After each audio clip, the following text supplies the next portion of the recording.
It's me, it's the OTT, baby. Yo. Welcome back to Throwback Thursday, where I take a look at a 90s movie and give it a review. And this week's review is The Sandlot from 1993, starring Tom Guiri, Brandon Quinton Jackson, Mike Vitar, James Earl Jones, and is directed by David Mickey Evans.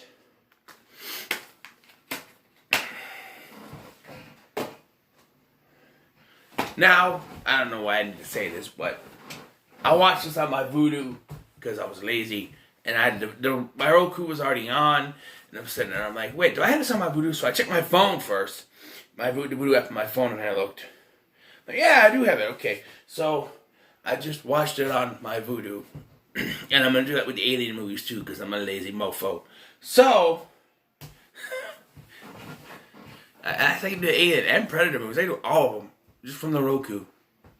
The power of technology in 2020, ladies and gentlemen.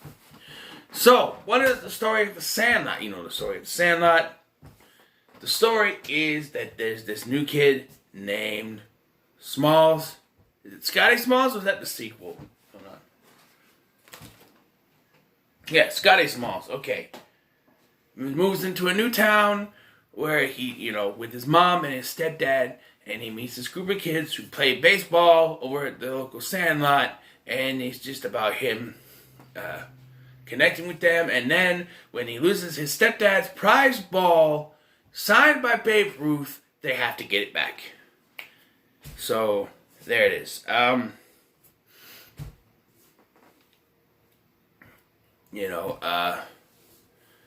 Yeah. So when I first saw this, I was sharing connection. I was in school. They showed us this in school. And I remember really liking it. And then, when the DVDs became a thing, and I started getting DVDs, it's one of the first ones I think I bought. I mean, I was given a bunch for my birthday, like Ninja Turtles and Pirates of the Caribbean and just stuff. But they're that was around then. But, I remember this. I mean, the first DVD I bought was Volume 1 of Speed Racer. But, this and the Back to the Future trilogy were three that I went out my way to get.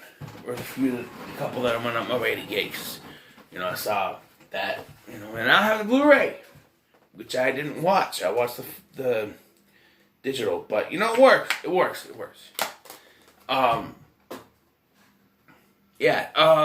Just want to mention before I forget, there are two Mighty Ducks in this film.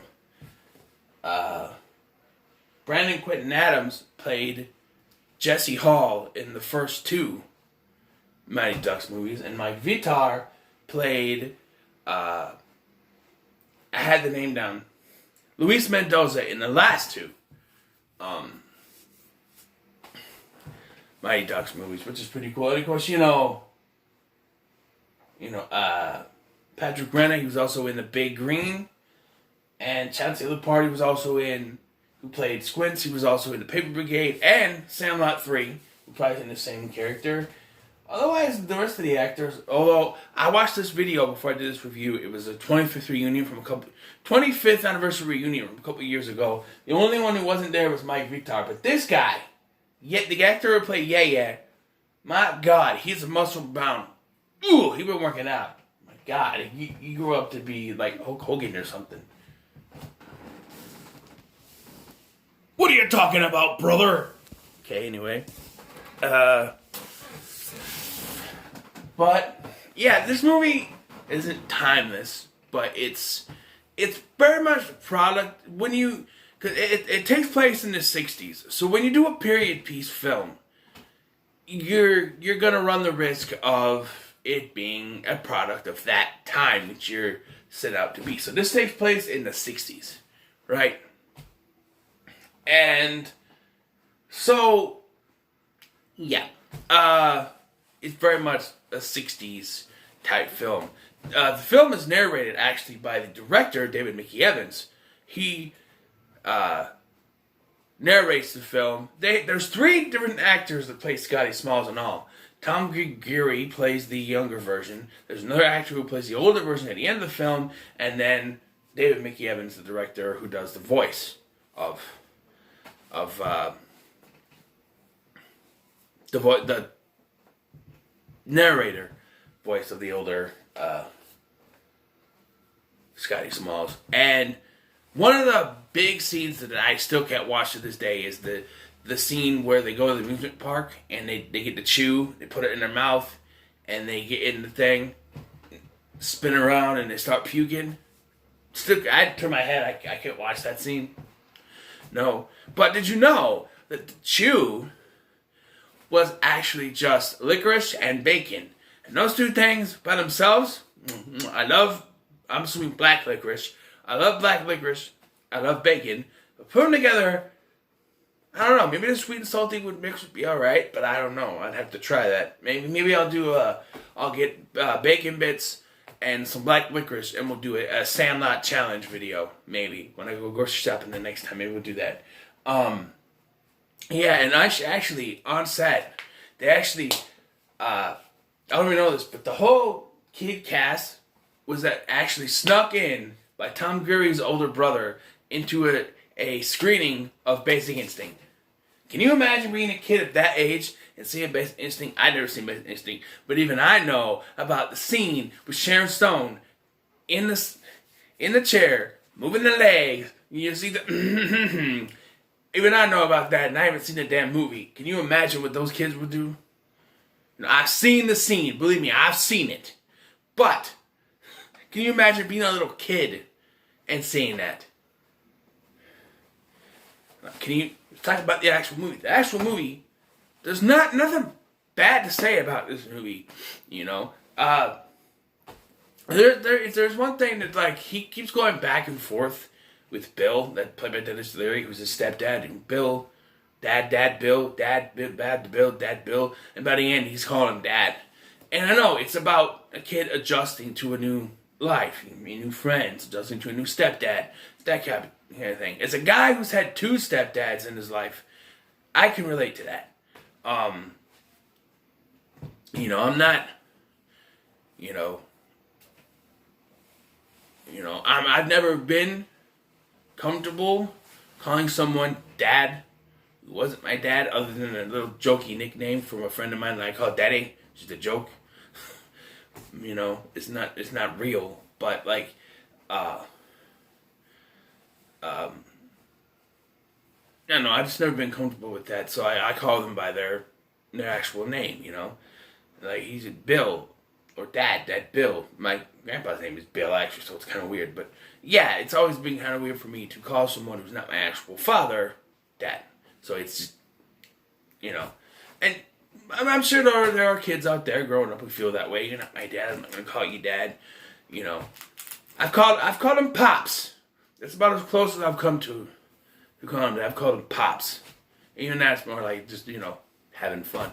But yeah, and then we got Karen Allen, who from Raiders of the Lost Ark. Raiders of the Lost Ark. I thought it was last for a second. Raiders of the Lost Ark and Scrooged, which is one of my favorite Christmas movies. Not my absolute favorite, but you know what I mean. Die Hard, motherfucker. Anyway, there in this, and James Earl Jones. Now, this whole thing, the big, to-do starts when Scotty decides to take a baseball from his stepdad's office and use that as their ball. It's autographed by Babe Ruth. Because Scotty doesn't know a lot about baseball, he doesn't know who that is. He thinks it's some woman named Baby Ruth. And so they use that, and he gets knocked into the yard next to the Sandlot, which contains the Beast, as they call it. A giant-ass dog, whose real name is Hercules. You find out later. And so that they realize they have to get it back, but no one wants to get it back. And then they're like, okay, we have to do this. So they take Yeah, and they tie him up, and they try to lift him over. And he actually grabs the ball, but gets scared by the beast and drops it. That is one thing I hate about movies like this. Like, and watching it today, I rolled my eyes and was like, okay, that's just a way to pad out the movie more. Because you think about it, if he had grabbed that, movie would be over. So having him drop it because he's scared, I may need to get a drink of water or something. Hold on. Having him drop the ball when he's scared keeps it so they can keep trying to get it back. Yeah, I may need to. Hold on. I'll be right back. Come on now, dry throat.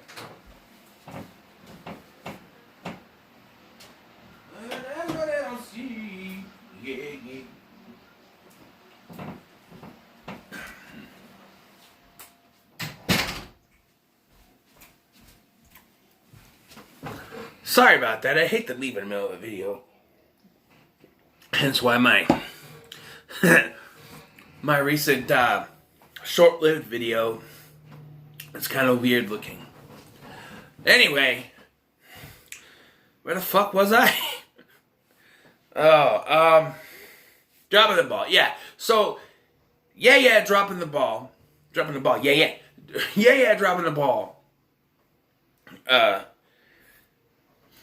Was just, it's in there, but you gotta make sure that this movie goes a little bit longer. So, they do that.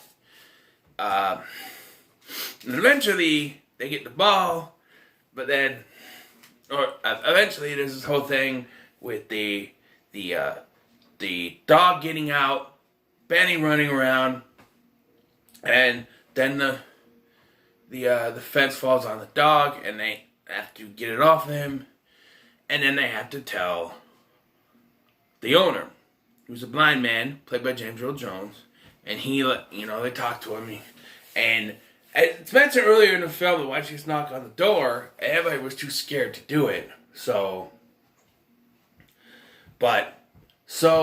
because the ball is all screwed up, James Earl Jones gives Scotty a ball signed by, the 58 Yankees or something like that. Whatever. Maybe not even 50, 40, whatever. The Yankees team that Babe Ruth was on. George Herman Ruth, whatever. The Babe Ruth was on, and it's all their signatures on the ball. I'm going to tell you right now, that wouldn't stop him from getting punished. But they make it look like he just gets a slap on the wrist from this. Because they show a little montage of what happened, and he gives him the other ball and shows him what happened to the other one, and he's just like, okay. I'm just like, no, that would not really happen. That's a prized ball. Whether he gives him a new one with the entire team or not, he's still grounded. Okay? Or even, this is 1960s. You can get a spanking at this point. He's still getting punished in some way, shape, or form. He's still getting punished. New ball or not. Alright? I'm just saying. If that happened with me, my ass be getting beat. Okay?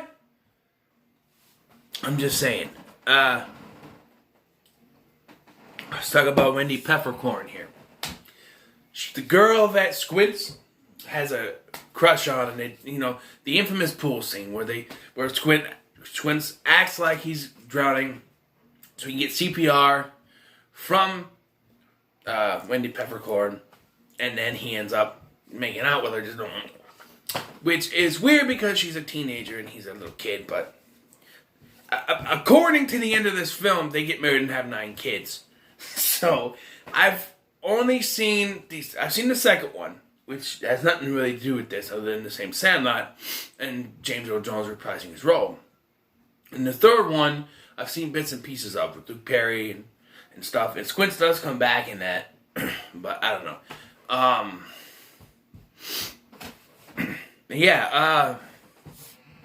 And Benny, but it's played by a different actor. I don't know. What's weird is I think the older version of Benny in this has the same last name as Mike Vitar. I think it's his father, which is kind of cool that they did that. There's no information I can find on him, I don't think, but yeah, and Wendy Peppercorn, Marley Shelton, My God, she's a beautiful woman. I gotta say, like, growing up, this and what's that movie with the kid from Under Wraps? The Warriors of Virtue. Virtue. Max Headroom. Warriors of this and Warriors of Virtue. Man, she's gorgeous. I gotta tell you, she's gorgeous. And even, Valentine, which itself isn't a very good movie. She's a good actor. She's gorgeous. Scream 4. She's in that. I don't like her character in that because she seems like a Jezebel trying to steal Dewey away from Gail, which shouldn't happen, but who knows? Yeah, I'll hear about Scream 5. I'm working on a new episode of Scotty TV with some topics to talk about.